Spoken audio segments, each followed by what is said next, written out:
मित्रों, घरेलू नुस्खों की श्रृंखला में आज हम प्रस्तुत कर रहे हैं खांसी जुकाम। यह जो इस ऋतु में अर्थात अभी वसंत ऋतु चल रहा है तो कफ का प्रकोप काल आयुर्वेद के अनुसार माना जाता है। खांसी जुकाम बुखार इसके पेशेंट्स बहुत होते हैं।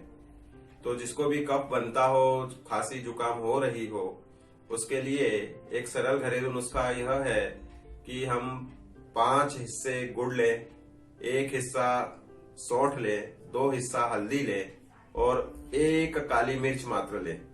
अब जो इसमें गुड़ के अलावा तीनों चीजें हैं, इनको हम पीस लें। पीस करके इसको थोड़ा तवे पे सेक लें और फिर इसके बाद में इसके 10 ग्राम के करीब हम गोले बना लें, गुड़ को पिघला लें और उसमें ये तीनों चीजें डालने के बाद जो बर्फी या गोले जैसी रचना बना लें और वह गोला सुबह खाली पेट लेवें और शाम को भोजन के बाद लेवें और उसके बाद 10-15 मिनट तक पानी नहीं पीवे तो जो कफ बनने की प्रक्रिया है वो रुक जाती है और साथ में ये भूख बढ़ाने के लिए भी काम करेगा और कफ और जितनी भी समस्या कफ संबंधी है उनको नियम से सही करेगा।